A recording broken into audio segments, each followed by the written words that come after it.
ini kita akan merenungkan tema memilih menjadi murid bukan followers. Bapak Ibu Saudara, kita hidup di zaman media sosial. Dari emak-emak sampai anak-anak kecil, semua main medsos. Ada Facebook, ada Instagram, ada TikTok, ada YouTube. Maka tim publikasi GKI Rahmani juga tidak mau ketinggalan bikin semua medsos yang sekarang ini beredar di masyarakat. Bapak Ibu Saudara, sudah follow belum semua medsos GKI Rahmani? Kalau belum, segera like ya, follow, like dan subscribe semua medsos GKI Rahmani. Bapak Ibu Saudara, bicara soal follow, kita dengan mudahnya mengklik follow untuk seorang misalnya artis, politisi, atau tokoh inspiratif. Kita ingin melihat update mereka. Barangkali ada kata-kata yang menarik, menginspirasi untuk kita setujui ya. Kita juga menikmati konten-konten mereka. Nah, seorang follower itu bisa unfollow kapan saja kalau kontennya tidak menarik lagi, menyakiti perasaan, atau menuntut sesuatu. Jadi seorang follower itu hanya penonton dari jauh. Komitmen seorang follower itu sangat situasional. Nah, hari ini Tuhan Yesus mengajak kita untuk naik level sebagai pengikutnya. Kita jangan hanya berhenti sampai sekedar jadi follower, apalagi follower fasik, tapi kita bisa menjadi seorang murid yang aktif. Apa bedanya follower dan murid?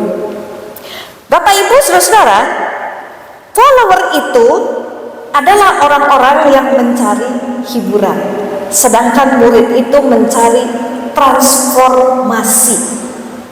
Hiburan dan transformasi itu betul-betul dua hal yang berbeda. Bapak Ibu Saudara, di dalam Lukas 14 ayat 25, di situ dikatakan, pada suatu kali banyak orang berduyun-duyun mengikuti Yesus dalam perjalanannya. Ngapain orang banyak ini ngikuti Tuhan Yesus?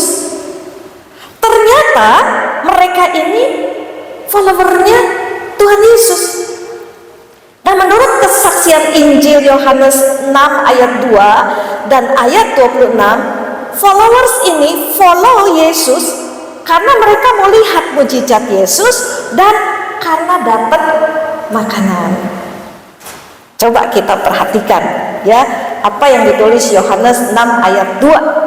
Orang banyak berbondong-bondong mengikuti dia karena mereka melihat mujizat-mujizat penyembuhan yang diadakannya terhadap orang-orang sakit.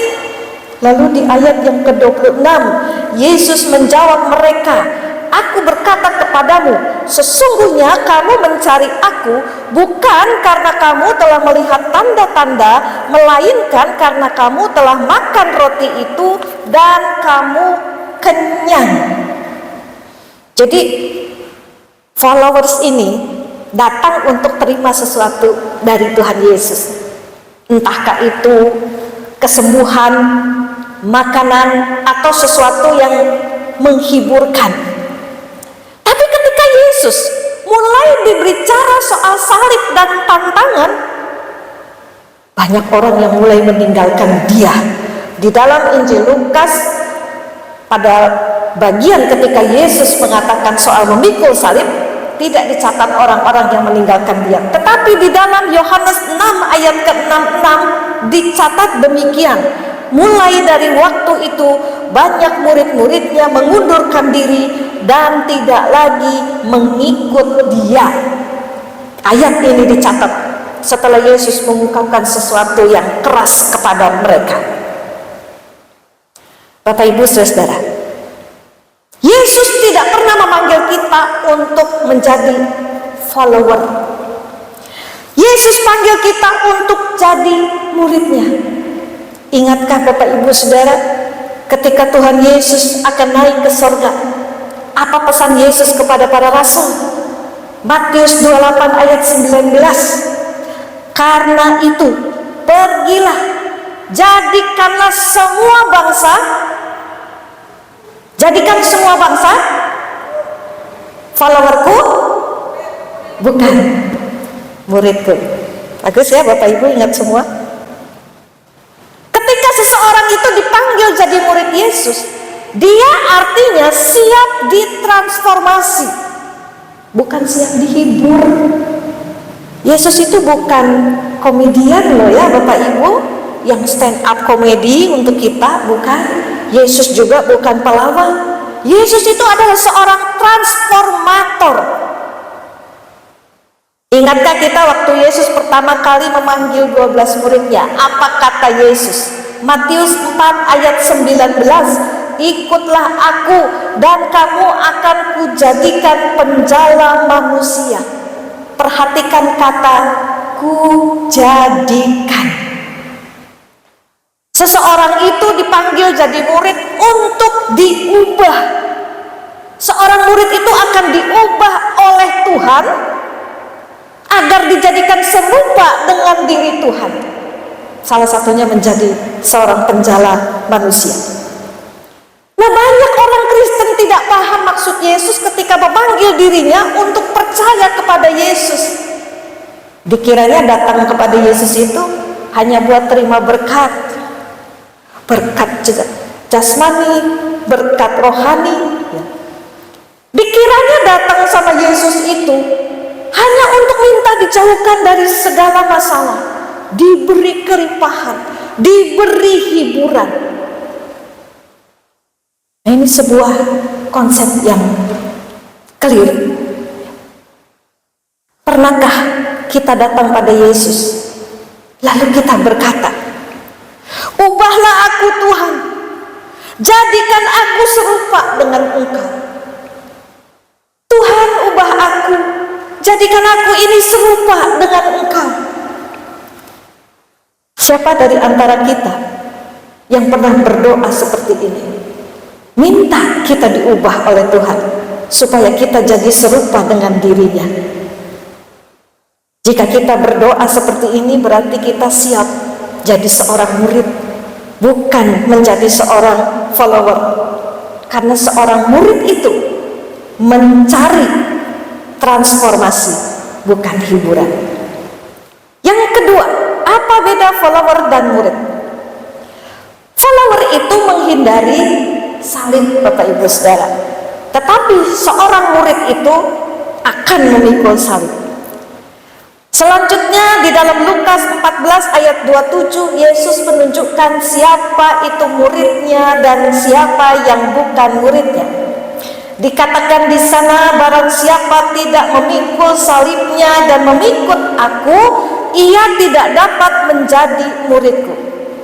Bapak Ibu Saudara, salib itu bukan penyakit atau kesulitan hidup. Salib itu adalah simbol penyangkalan diri dan ketaatan kita sampai mati. Memikul salib itu adalah pilihan hidup kita setiap hari untuk mati terhadap dosa, mati terhadap ego dan juga dunia ini. Kalau saudara matikan ego saudara saat saudara sedang marah, itu berarti saudara sedang pikul salib. Secara ego, saya mau balas, saya mau kembali memaki seperti yang dia lakukan, tapi saya belajar untuk mematikan ego saya ini. Saudara sedang pikul salib. Kalau saudara menyangkal nafsu sampai saudara mati rasa terhadap dosa, itu berarti saudara sedang pikul salib.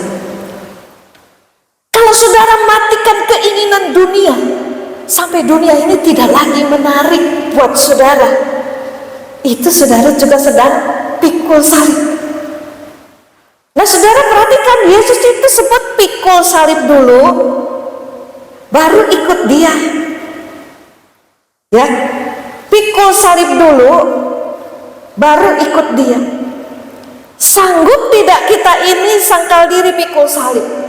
Kalau kita menyanggupinya, baru kita bisa ikut dia menjadi muridnya.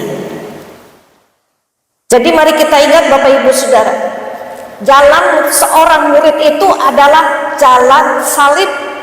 Tidak ada orang yang mau jadi murid Yesus lalu hidupnya nggak ada penderitaan, nggak ada masalah, nggak ada kesusahan.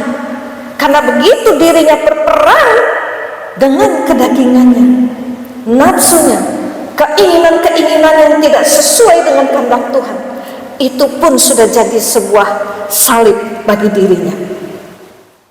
Jalan salib itu bukan jalan yang nyaman, tapi jalan itu membawa hidup buat kita dan juga buat orang lain. Kalau kita memilih jadi murid Yesus, jangan hindari salib Bapak Ibu Saudara. Salibnya dipotong jadi lebih kecil, didiskon supaya jadi lebih ringan pun jangan. Apalagi sampai minta diskon, jangan dikasih salib. Itu tidak akan pernah mungkin terjadi pada hidup seorang murid Yesus. Bagaimana dengan kita? Kita ini menjadi seorang follower atau jadi murid Kristus? Yang ketiga, apa beda follower dan murid? Follower itu hanya jadi seorang pendengar saja. Murid Kristus itu punya komitmen dan taat. Bapak Ibu Saudara, seorang murid tidak hanya dengar dan tahu informasi tentang gurunya, tapi dia juga menghidupi ajaran dari gurunya. Beda dengan follower, dia cuma dengar, tapi nggak ada komitmen untuk mau taat melakukan ajaran gurunya. Nah, ketaatan kita itu adalah bukti kalau kita ini adalah murid Kristus. Yesus memperingati mereka yang tidak mau taat kepadanya begini, demikian pula lah tiap-tiap orang di antara kamu yang tidak melepaskan dirinya dari segala miliknya tidak dapat menjadi muridku. Orang-orang yang mengikut Yesus, yang terikat pada apa yang ada di dalam rumahnya, entah terikat pada suami istri, anak, orang tua, saudara-saudaranya, atau pekerjaannya, adalah orang-orang yang tidak bisa komitmen dan taat kepada Kristus, sebab mereka tidak bisa memprioritaskan Kristus dan kehendaknya. Karena itu, ketika awal mula orang-orang berkumpul, berkerumun, Yesus memperingati mereka, jikalau seorang datang kepadaku dan ia tidak membenci bapaknya, ibunya, istrinya, anak-anaknya, saudara-saudaranya laki-laki atau perempuan, bahkan nyawanya sendiri, ia tidak dapat menjadi muridku. Maksud Yesus membenci keluarganya itu, Bapak Ibu Saudara, Yesus mau mengatakan keluarga itu bukan prioritas. Yesus dan kehendaknya, itulah yang harus jadi prioritas seorang murid Yesus. Yesus tidak suruh murid-muridnya benci keluarganya. Musuh saja harus dikasihi. Kasihilah musuhmu, apalagi keluarga kita. Nah, ketika seorang murid Yesus bisa memprioritaskan Yesus, bisa taat mewujudkan ajaran Yesus di dalam perilaku hidupnya, maka dia adalah seorang murid yang sejati, bukan followers. Bapak Ibu Saudara, selama kita ikut Tuhan, kalau kita tidak bisa taat perintah Tuhan yang sederhana saja, mengasihi, mengampuni, melayani, padahal kita hafal seluruh ayat Alkitab, kita rajin ibadah dan melayani Tuhan di gereja. Kalau begitu, kita ini hanya seorang follower saja, follower yang fanatik. Kita bukan murid Kristus. Percuma kita hafal ayat Alkitab, tapi kita tidak taat kepada perintah Tuhan yang ada di Alkitab. Kita cuma jadi follower. Kita ini tidak menjadi murid Yesus. Bapak Ibu Saudara, kita sudah mendengarkan apa itu beda followers dan murid Kristus. Sekarang pilihan ada di tangan kita masing-masing. Tadi temanya memilih jadi murid, bukan followers. Yesus itu tidak pernah membutuhkan follower. Yesus nggak perlu kumpulin followers, Bapak Ibu. Orang-orang dengan sendirinya memfollow dia karena apa yang dilakukannya. Yesus tidak cari followers, tapi Yesus cari murid. Dan banyak orang tidak mau jadi murid Yesus. Pada akhirnya Yesus memberikan dua pilihan seperti dalam perumpamaan Lukas 6 ayat 47 sampai 49. Orang yang dengar dan melakukan firman seperti membangun rumah di atas batu karang. Tapi orang yang mendengar dan tidak melakukan firman itu seperti membangun rumah di atas pasir. Apakah kita tetap akan jadi follower yang dari jauh hanya terima berkat-berkat Tuhan saja, tapi kita lari ketika kita diminta untuk komitmen kepada Kristus? Atau kita berkata iya kepada panggilan untuk jadi murid? Kita siap diubah, kita siap pikul salib sehari-hari, kita siap taat kepada juru selamat kita. Jalan seorang murid itu memang bukan jalan yang mudah, tapi itulah jalan satu-satunya yang membawa kita kepada kehidupan yang berlimpah dan kehidupan kekal. Itulah yang ditempuh Yesus sendiri, dan dia ajak kita untuk berjalan bersama dengan dia. Sekarang, maukah Bapak Ibu Saudara menerima ajakan Yesus untuk kembali menjadi muridnya setiap hari? Mari kita bersama-sama masuk dalam saat hening.